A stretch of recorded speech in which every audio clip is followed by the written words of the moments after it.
All right. Welcome back, everyone, to another episode.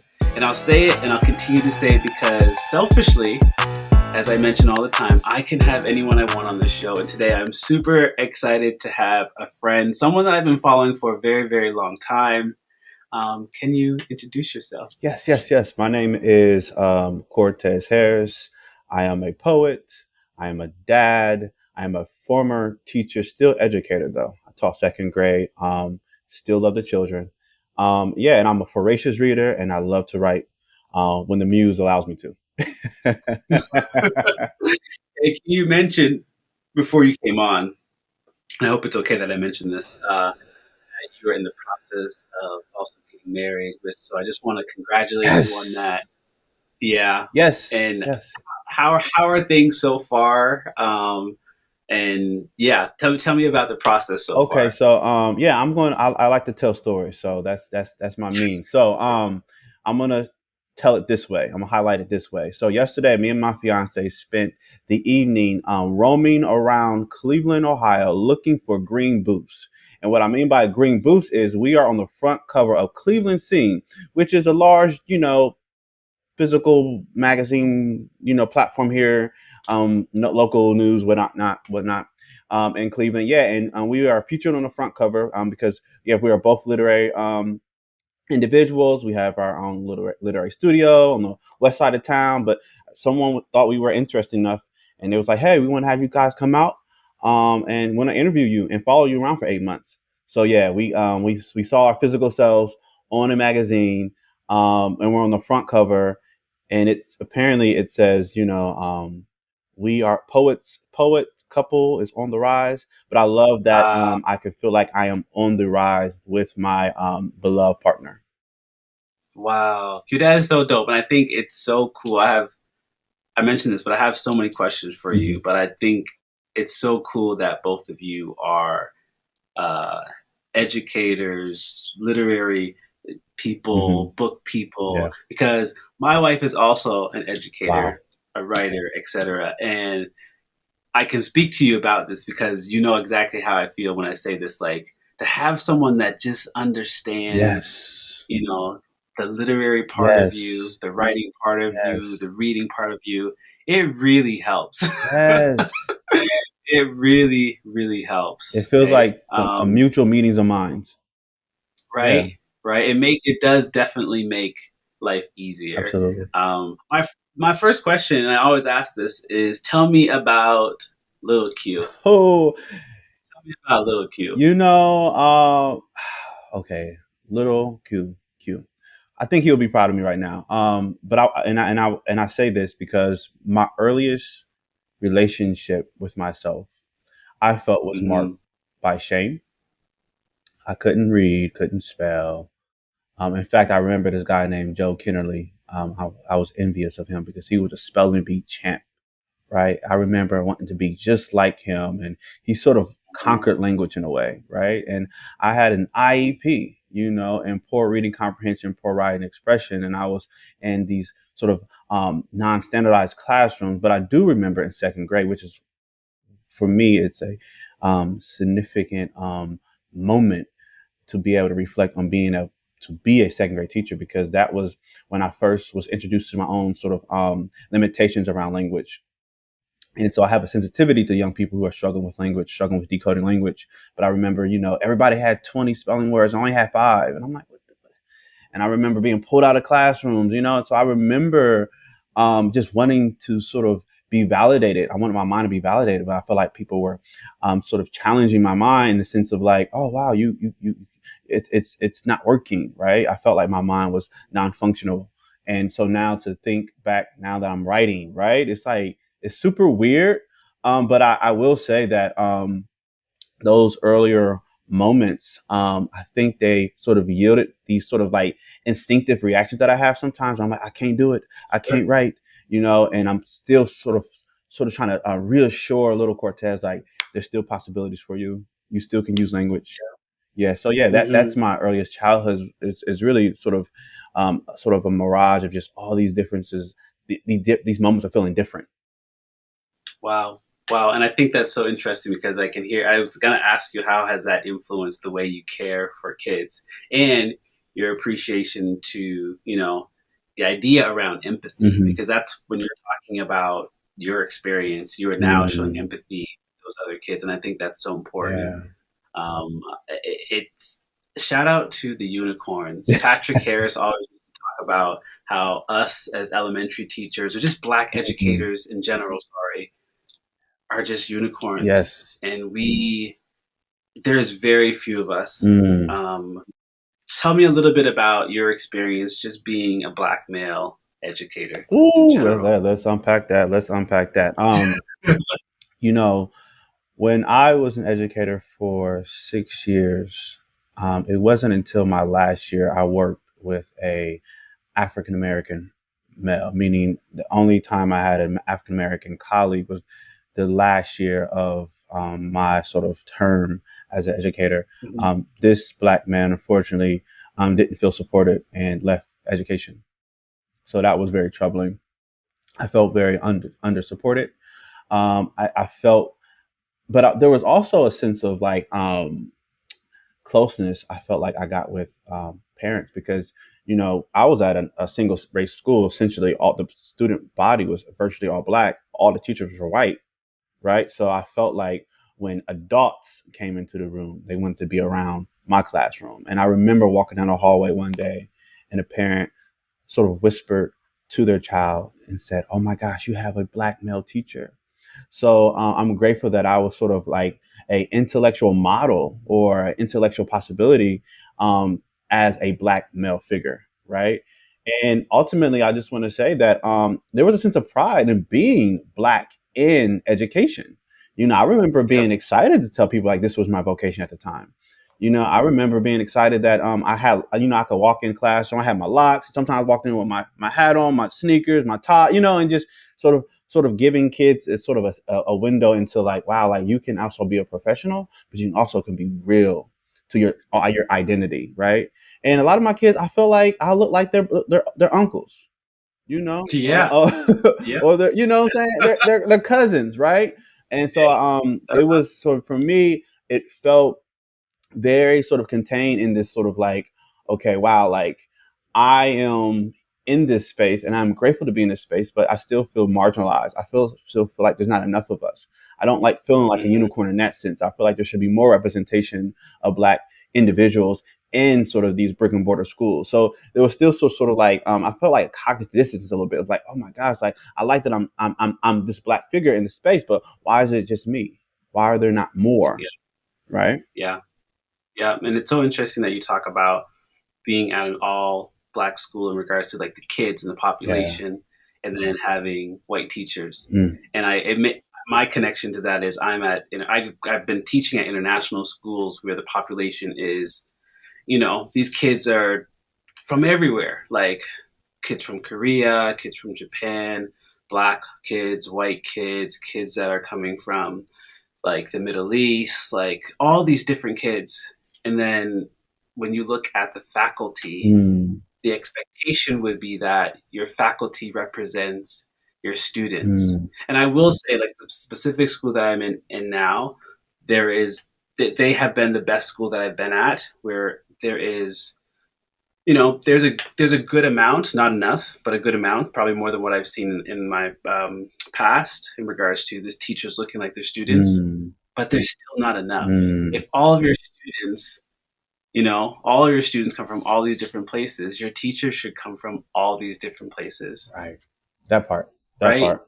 You know what I mean? So I can totally understand how you feel because when I have had those black kids in my class, it makes the world of a difference, and you can tell like right away. So, I mean, I agree. The unicorn phase is so interesting because there's not very many of us out there. How do you retain us as well, And right? something else that happens is sort of when my kids entered my classroom on the first day, it's like they were kind of shocked. Mm, Are we in the right classroom? You know, because a lot of them didn't have that experience of having prior to yeah, me having a black male teacher, and even their parents. yeah, Sometimes parents mistake me for a student. And Yeah. it's like, it's interesting that when you are in that position to teach young and black brown children, or children at, of any race, there is an assumption that, like, wait, are you supposed to be here? Yeah. But it Yeah. does affirm possibilities when, I think for my students to see me in front of them and around them and with them and playing with them, that, like, wow, like, I can be this too. It's much more Yeah. deeper connection when you can feel like you can, like, visceral, experience yourself through someone else, right?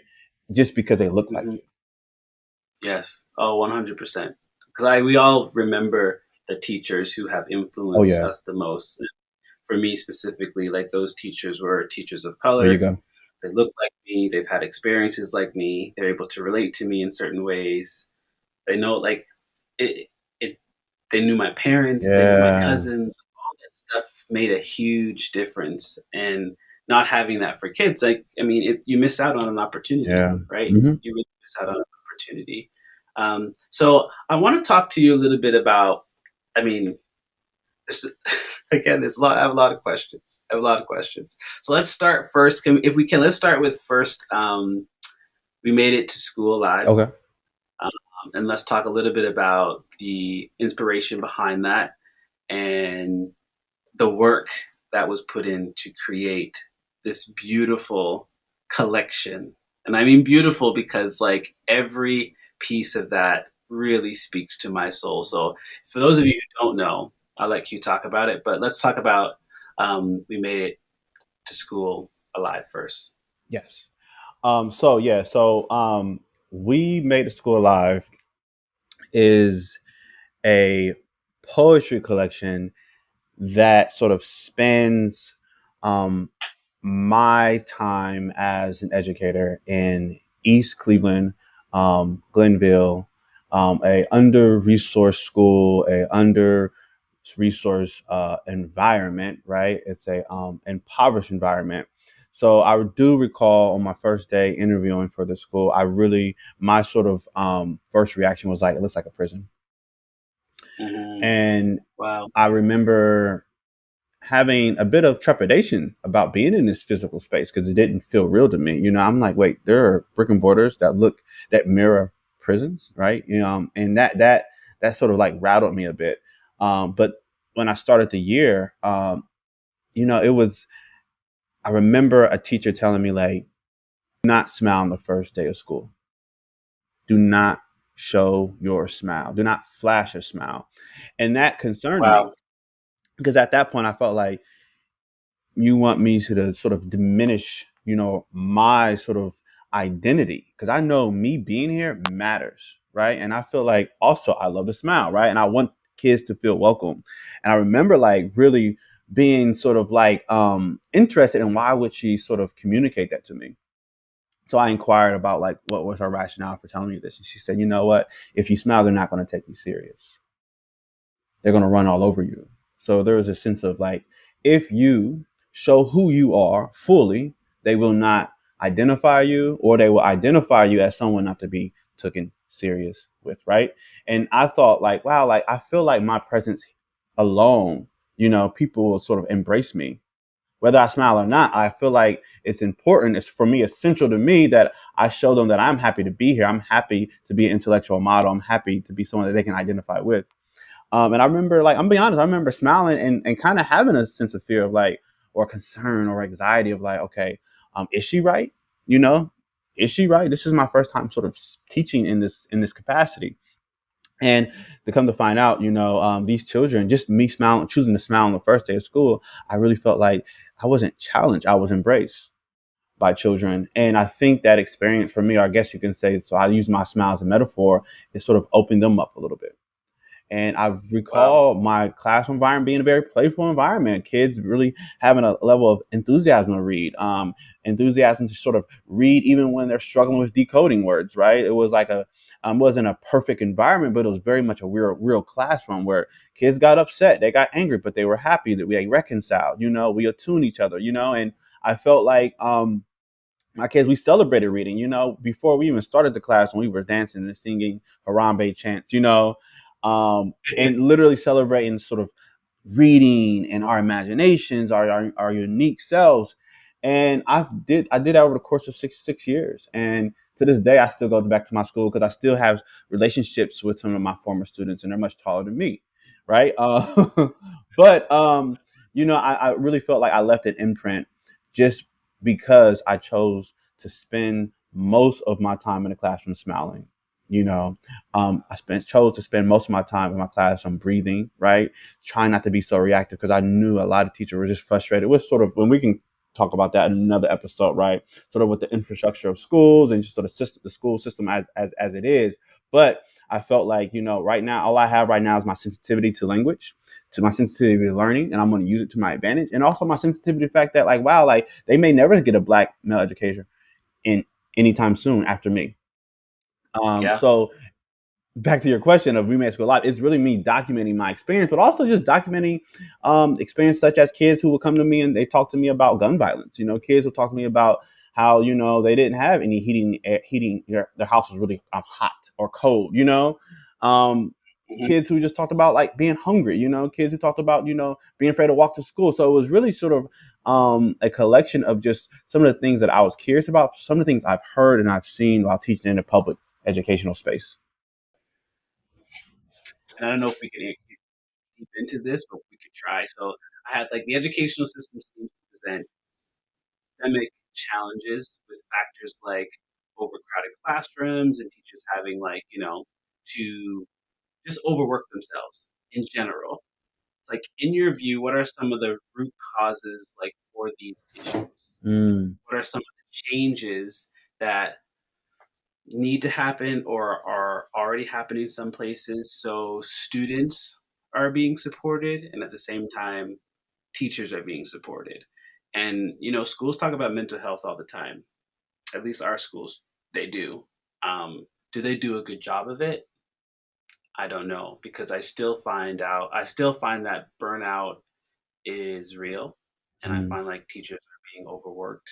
Um, and I know for a lot of friends of mine that are teaching specifically in North America, they're also not getting paid their due as Mhm. well. So, what do you think about some of the changes that might have to happen in order for teachers to stay in the teaching profession and for students to be a little bit more supported? Yeah, I think um, one thing that we must grapple with, and I know it sounds a bit trite, but teachers, there is a reality of you know having an experience of unearning, under Yeah. earning. I Hmm. think I, as a personally as a teacher, I remember, I didn't make that much annually, but I remember sort of scrapping up money to just, provide my students sort of with a hands-on learning experience. I Hmm. remember, setting up, donor shoes and have to wait, maybe like a month for it to be fully funded before I can actually go out and buy the sort of the activities that I felt that would ensure that my classroom was sort of like a creative, imaginative space. Wow. I remember, teachers sort of have to get like so creative, which also kind of sort of impeded sort of their time to sort of reprieve. It's like you have to sort of build up these sort of classroom systems, or creative systems so that you can actually have a sort of a print imaginary rich environment, which might means you spend a little bit more time cutting, you know, you spend a Hmm. little bit more time, trying to figure out imaginary ways of sort of to ensure engagement, which there Hmm. may be like here in Cleveland, Ohio, you have Lakeshore Learning, where it's all these really cool activity based games, and kids don't even realize they're learning because they're having so much fun, right? And that sort of strengthens sort of the small circle learning environments, right? Or the as we describe them as center rotations, right? It's like I need funding to ensure that my kids are engaged when they are at their small group stations, right? Hmm. But if I don't have that, then I have to use my own means of under earning income to sort of compensate for what my kids don't have, right? And I think Hmm. that, in my opinion, I think that is taxing emotionally, right? It's like not only do I got to figure out how I can sort of um, d- make sure I'm well enough to be at school, but also make sure my kids are have a sense of engagement, but let's just be honest, to engage kids, we need resources. We need access to resources, right? So now you got to sort of think out the box to ensure that your kids are focused and want to be in the classroom. That's Yeah. one problem, That's is a lack yeah. of just resources, right? And the Resources other in problem, to general. your point, is there is a sense of, if I take off, there's a sense of guilt, right? Mm, And you don't feel like you can sort of fully embrace feeling reprieve and restorative, because you know that, like, all right, my evaluation system may not be up to par if I'm not present, or there's going to be assumption that I'm not working hard enough, right? Or my kids may need me, yeah. and so it's like, I don't know, I never really fully felt off until the summertime, Yeah. when school pretty much just came to a complete sort of total end, right? Hmm. And overpopulated classrooms is a big one. A Yeah. lot of kids need individualized support, and it's hard to provide that sort of individualized, meet those individual needs when you have, 25 plus students in a classroom and you have no paraprofessional. So now you're Yep. overextending yourself in your own environment, and the kids are watching you sort of um, react as if you're on you need rest, right? Kids are like, I know, I've heard a kid say, "You are you okay?" When you got kids They know. asking, Kids are aware. when they're Kids asking, are aware. right, when they're asking you if you are okay. Hmm. Yep. Yeah. Kids are very aware. They can look and Very intuitive. feel all the things, regardless. Like, I mean, you taught Yeah, second grade. I'm teaching third grade. They can sense when something's wrong, yeah. right? They can sense when something's wrong. And I think you nailed it. Like, a lot of people talk about resources. I'm lucky enough to be in a school where resources aren't an issue for us. Hmm. They are very well resourced. I think some of the things we are working on is, you know, um, s when we're in elementary, I think it's more like systematic, where we are trying to figure out the number of teachers who are of color in the classrooms. I think the programs are pretty good. They can be more anti-bias, anti-racist, yes, but I think systemically within the school, in the structure in itself, I think the more teachers that look like the students would be better. Mm, Um, so it's so interesting that we are living over here and hearing stories about people who are teaching at home, mm. and just like how it's all connected. It It is is. all very much connected, right? I also want to spend some time talking to you about, some future things that are happening that are very, very exciting for you, Hmm. exciting for me too. So you have, I think it's 2025. Yeah. I think 2025 spring. 2025. Go tell it. Hmm. Story about Baldwin. Like, where? How did that happen? When did you start writing this? How did it happen? For those of you who don't know, um, Q has a book coming out. I'm gonna let him talk about it, even though I'm like gushing over the idea, the print, all the stuff. So, how did it happen? And where are you right now with it? Yeah. So I had been studying Baldwin for almost, prior to writing the book, like a decade. And when I Mm-hmm. say studying Baldwin, I felt like I was studying myself, because I feel like Baldwin is so self-referential, but I feel like it's sort of his vehicle of sort of the reader, the listener, sort of to invite their own sense of awareness, and to really, in my mind, to sort of really boldly face yourself.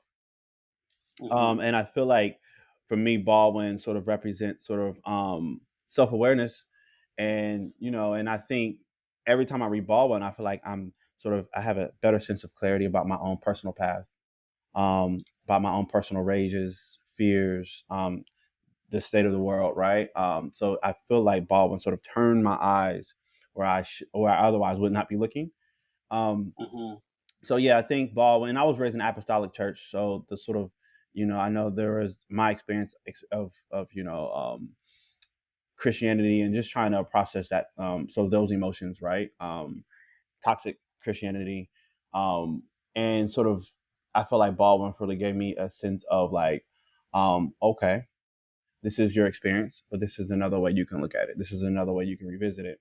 In terms of how I decided to write the book, I have an agent named Tanya McKinney, and initially I intended on writing a middle grade novel. That's I love prose, I love fiction. Although I'm a poet, I think of myself as I use poetry to work out my prose. Mm-hmm. But we were going back and forth, and I wasn't ready. Truth is, I wasn't ready. I still needed to develop my craft because I never wrote a novel before. I mean, I feel like writing a novel. I'm a poet, but writing a novel, I feel like I was teaching myself how to write again. But I Mm, noticed that the more I would read Baldwin's writing, I ended up learning that he was a poet himself. So that fascinated me. And I also learned that he would use poetry to work out his prose, right? mm, Baldwin is, and I think of his writing, I think of images, right? And I'm like, I read a lot of, different picture book biographies.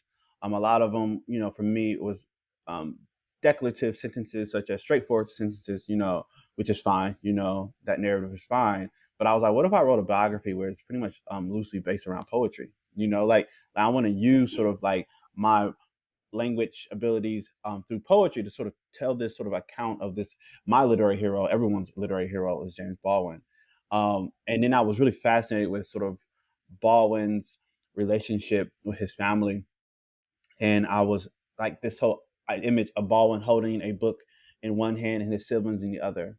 Baldwin, and if you pay attention to Baldwin's earliest work, he focused his earliest work is earlier work is filled with his childhood, right? Mm-hmm. Baldwin is always trying to get us to see the child within the adult, right?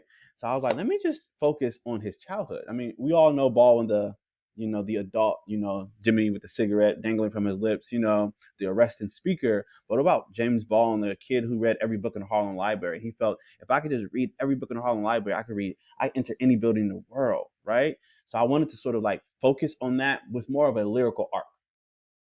Like for example, the first line is, I could have said, James Baldwin loved words, but how could I use a poetry device to describe his affinity for language? So maybe, how about this? The first time James Baldwin read a book, the words clung to him like glitter, right? So you have sort of like sort of like that sort of queer mirage of like, the glitter, and I just wanted to just sort of evoke Jimmy the child in the conscience of young Yes. people.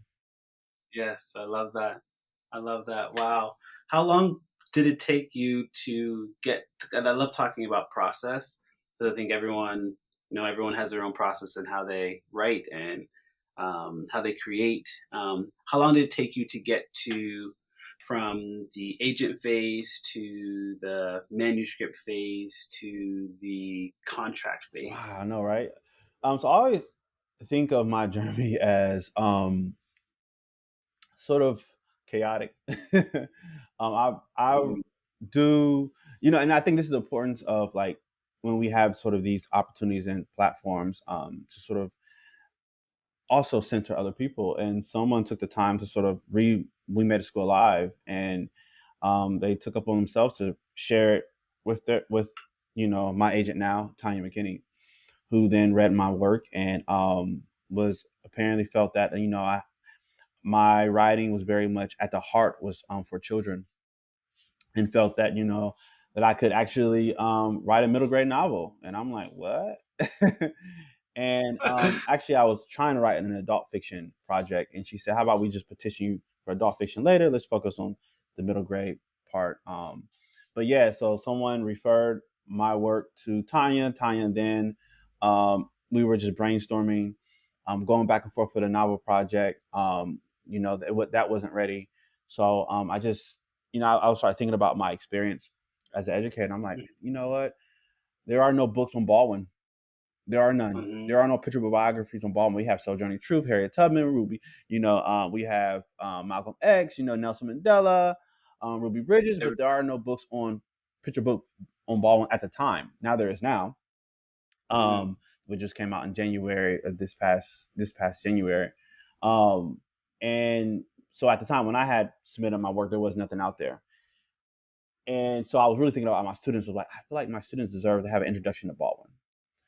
So Mm, I wrote a Baldwin biography, a lot of research. Went to Paris, believe it or not. We went to St. Paul events, hung out in the wow, cobblestones, and got to see the dictionary he used. Got to see his typewriter. Hung out in Paris, and it was went to some of the same cafes he went to.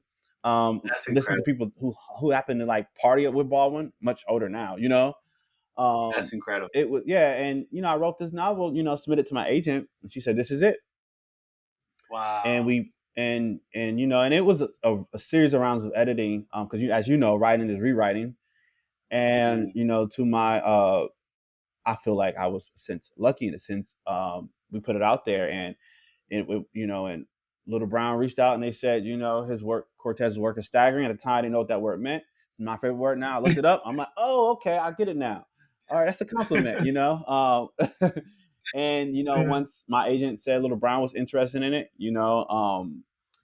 Scholastics reached out and it went up to auction, and it was 11 editor auction. And then Wow. Little Brown was the only publisher that offered me a book deal that involved a middle grade novel. So Wow. it's a 3 book deal, 2 picture books and a middle grade novel. And the Wow. middle grade novel is slated to come out the fall of 2025. Hmm. So yeah, right. But we know that stuff like that can be pushed back. Who knows, right? So yeah, I'm Of course. actively editing that right now. My second draft is due in June 5th. The day, yeah. Hmm. So yeah, it's still writing for me is it's a complicated process. I'm still learning my process. I learned that I write better in the morning. Yeah. I learned that I need to read before I start writing to source my language. Oh, I love that. Yeah, and and reading for me, it kind of gives me almost like a template for the level of rigor or quality writing I'm aiming for, and I read the things that I love, Mm. and that Oh, I kind of love that yeah, idea. and that sort of fuels my sort of creativity, and so I'll read a chapter and then I'll start writing, and then when I I get stuck, love I'll that. read again. Wow. So reading is very much something that I feel like is transformative for me, to Uh-huh. ensure that sort of give me sort of that creative, like, I guess you could say, verb to just focus on, like, okay, all right, they can, like for example, Jacqueline Wilson's. I love Jacqueline Wilson's writing. She's a very lyrical writer. She writes in prose, but her poems are very, visual. So I would read a lot of Wilson's work just to kind of get going, Hmm. and just to feel like, okay, Hmm. I can do it too, right? Hmm. Hmm. I think that's such a smart idea because we know the giants that came before Oh us yeah, and the work that they've done, and we can easily be inspired by looking at their work. yeah. I think that's such a good idea. I think oftentimes when I feel not necessarily writer's block or I feel tired or I'm just a little bit unsure of like where my writing's going, I will read. I think I like the idea of just reading purposefully for like more Yeah, inspiration or yeah. to remind yourself, and that could mean it's not necessarily something that you just have in your stack. It could be something that you've already read, Hmm. or it is something that is going to motivate you Yeah. to just believe again, Hmm. because it's not easy to sit specifically with Yes. a picture book. I think it can be. I mean, I can't count the number of times where I spent a day changing like two Yep. lines. Yep. Yep. And you're like, you look at the time and you're like, it's afternoon and you're still reworking Yeah. 2 lines. Yeah. I think we need to just hold up and just and we're both picture book writers. Picture books are really hard to write. I mean, I know you have the economy of language, but it's like you feel like every single word matters. You have no room. There's no margin of error, right? And it's like you're just moving one word. You're just like you're moving these words around. You hoping they complement each other. They may not. It's just really hard to do. It That's why I is. think It children should be is. writing picture books. We should leave it to They, children to do it. I agree. I totally agree. It is. I mean, I knew that writing was hard. I knew that it would take time. I think when I got to the phase where we were just working at a few different sections, working at a few different words and or phrases, I didn't realize because sometimes your editor would be like, "Okay, well, we have to do something with this specific part," Hmm. but you feel like in your heart, it's like, "I don't have anything left. Yes. Like this is this. I thought this was Yes. the one, or I thought this was the Yes. part." And I mean, I felt like at the time my editor did the right thing by keep she kept pushing me, saying, "Well, Mm. like spend some time with it, see how you feel." write down some like flash drafts or do whatever you need to, because I did end up finding what it needed. But at Mm. the time I was like, I was stressed. I was like, I don't know if I have anything left for this book. Isn't it fascinating to hear your experience, how we look at books on display and they appear to be sort of Mm, this product that wasn't really worked upon, or you don't really mm, see the rigor in that process. mm. And It's so oftentimes true. when there's a book on display, you only see the writer, you don't see sort of the editor in the background, in the backstory, right? So like, would you say Mhm. that sort of having sort of this like, what was your relationship with your editor? I want to hear a little bit more about that. Yeah, I mean, I was super grateful. My editor at the time was Donna Bray, and I have a new editor now for my second book. Okay, second. But All right, Donna, on the horizon. second book coming, second book. So one of the things I really enjoyed about Donna was that I think it was the idea of just like knowing the buttons to push. Mm, Um, and not allowing me to settle for even phrases or lines that either looked good or sound good. She really that part. encouraged me That part. to find the heart of like the moments. And if there was no heart there, we would take it That out, part. and she would ask me to really dig and see what else is there. And she said one of the things that she felt I did well was like making things specific to my experience, Mm, but also like very universal. And like I didn't even know I was really doing that at the time, but as she was like explaining it to me, it made me like think more about the different moments that I wanted to express through the story. And I mean, it was a whole learning process for me because I had never had my first editor is my wife. Like I'll likewise. send her everything, right? And she'll critique and she'll give me ideas, and I'll get revisions back from my editor, and then I'll make some edits and I'll give it back to my wife. Like Wow, this those, sounds she like was my my experience. first. The same thing, same jam, the same jam, Yep, same job. We have in-house editors. right? And they're amazing, Yes, they and they're are. amazing, right? And they're amazing. So I think our relationship was great in the sense where she really pushed me, and she did say like there are moments where like there's lines that if there's lines that you are like very, very, attached to, and I mean, she said like that happens. Like you can obviously talk about that, and we can have conversation around that. But before we get there, she said, really think about whether or not, like, is this moving the story? Is there anything else? And that was hard for me because I really, you know, the book was finished, and then I think we revised it for almost like a year and some after, like a year and a half almost after I had signed the contract as well. So you're like, oh, is it ever gonna come out? But Oh yeah. Oh yeah. The delays, right? And I want to comment on that. Is so true as far as like, um because you're a poet, clearly, right? mm, And we do, and not even just writers. Sometimes we sort of, I don't know, like we over identify with a line, and we're like, this yeah, is the line, and we are gripping on that line. We don't want to let it go. We don't want to lose it. We don't want to release it, right? And sometimes that's hard to separate yourself from a musical line. Maybe it's a line that you're like, I came up with that. I don't want to see it go. And and I feel like I've had my editor has made the same comments, or sort of my sort of peers or people I sort of reach out for feedback is like, tell the story. mm, The story, it needs to move. It needs to move forward, right? Like, mm, and I mhm, remember, was it oh, what's the writer's name? Jasmine, not Jasmine Ward, Jada Smith. She said, if we only reduce good writing to a to a line, like sentence by sentence, that's not story, right? mm, And there are wonderful books out there, and you won't be able to appreciate the story if you're only focusing on the musicality of a sentence. So the musicality of a sentence does not constitute or make, it doesn't sort of evolve the book, the story does. So mhm. now that's something that I'm still learning. Like, I'm working on it in the middle grade now, and I am someone who, I love a lyrical line. And it's like line by line. I want you to see something, but it's like, but what's happening?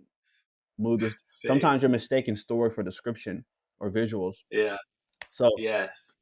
yeah, I just wanted to Yes. comment on your editorial process because I think again, readers, if you're not a writer, but you're just someone who they're not aware of the process, you just it may look like we as writers are. This is a very maroon experience, but it Mm-hmm. involves many minds of many people. It does. It does. And it takes, all the, I don't want to call it stress because I Hmm. do believe that it's like it's a stress that I've always wanted to be in this position. Mm, So I hate using the word stress. But it does challenge you to think about things differently. it Uh, does. yeah, I don't want to, at times I think I've identified it as stress, but again, I don't, it's hard because I've always wanted to be in a position where I can share my words, and now I'm like able to do it. So I think I'd rather say it was more of a challenge and Mm, something that really stretched my thinking at the time. Because now I feel better about when the edits come back or when I have to rethink things. Like I know that I know I can get there. I I now like know that that. yeah, I now feel like I can make it to the point of like changing something or feeling good about it versus like initially knowing like, oh my gosh, like I don't know where to go. Mm. Um, and I think that has just come through that practice with that first one, to be honest, because the first one was like okay, but then the second one was like second one's always the hardest. It's Yeah. always the hardest. Someone Yeah. told me that sort of think of sort of the editorial sort of process or the editorial component of writing as a conversation. And you Hmm. mentioned and you mentioned stress, and I learned this recently. There's this term called eustress, which is a Mm. positive form of stress that has like these healthy benefits such as motivation. You know, Hmm. and it makes so like Hmm. there so like yeah we are impacted by stress, but we're also impacted by positive stress because we get to do the thing like Kyrie was saying that we love. Yes. Exactly. Exactly. Yeah. I think that is also that's also true. Couple more questions. Um, what what do you feel your ultimate goal as a writer will be in the future? Man. Um, ooh, that's a really really good question. Something I'm always thinking about is and this I didn't say this is a quote and it's a Hmm. statement of I don't know what I feel until I read. Hmm. Um, and I also want people to feel like they're not alone. Hmm. I think at times, it's you can feel lonely and you feel like, no one understands, and but then you pick up a book and you're like, wait a minute. It's like, hmm, let me revisit that statement. In Hmm. fact, I'm not as hollowed out as I once thought. I'm not as empty. I'm not as alone.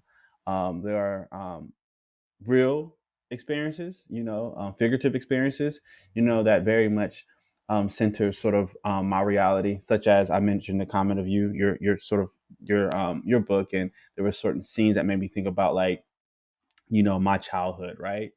And you think I'm the only one eating bologna sandwiches, deep fried bologna sandwiches, and it's like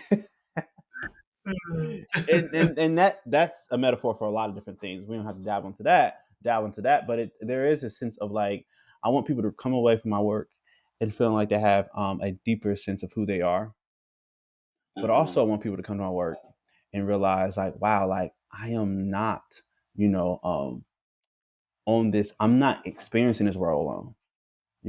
I am Hmm. not experiencing sort of my stress, my traumas, my fears, my anxieties alone. Though I may feel that Hmm. way, and that's valid too to feel that way, but to sort of have that sort of reassurance that you know what, like I know you right now. You feel lonely, but yet there is a breath of many other people who are breathing just like you, who are thinking just like you, who feel just like you. So yeah, I want people to step away and just kind of, sort of have a better sense of who they are, and how they feel, and to not feel diminished, and not I feel love invalidated because they feel a hmm certain type of way. I love that. To feel like they're not alone. Hmm. I mean, that is isn't that the goal for all Yeah. writers to help readers and people feel like they're not alone? Like that's what books do, right? Hmm. Books are supposed to connect Yeah. humans, connect them to different worlds and experiences, etc. You're doing it. I'm excited for you. I am so excited for you. Likewise. I can't wait to see what you continue to do. And I appreciate all the gifts that you continue to share with us, and more that we'll continue to share throughout your career. So, where can people find you online? Yeah. So, according to my mom, if you Google my name, spelled Cortez, Shut up. Quartez, like quarter, you take off the R, you add a Z. Harris, Harris. A article of me somewhere will pop up, and you can learn a little bit more about me. But me and my fiance are featured in a magazine called Cleveland Scene. If you just type in my name, her name is Courtney Morrow. She's a writer too. You'll find us roaming the internet somewhere. You do that's so true though, because actually I was on your website like a while Uh huh. ago. Before I did that, I put it in Google, and you have a lot of articles Yeah. online. Well, local articles, local, local. Regardless, it's a lot of Yeah, articles. it feels, yeah. Yeah, right. So yeah, you can definitely Google me. It's not enough to have a Wikipedia page, but it's enough to have a Yeah, thumbprint. no, you are doing amazing work, Likewise. and I appreciate you so And much. before we go off the call, I just want to say, Gary, I watching your videos, and I know you had sort of created like almost like a vlog. Is that how you pronounce it? Yeah, yeah. Of sort of the process. It really helped me to sort of like find joy in celebrating my process, and it really helped me to celebrate myself. I think I'm Mm, someone who I'm a compulsive striver. If I conquer one goal, I'm on to the next. I don't really visit the moment while I'm in it. So seeing you celebrate your moment, it's like I was so happy to support you, which is why I ran out and bought 10 books from my local you publisher. really I sure did, because I wanted to express. That was my way of expressing my gratitude, and I passed around to children. And so, thank you for thank celebrating. I'm looking forward to seeing your literary future continue to shine. And yeah, and likewise, likewise. thank you. And you know what?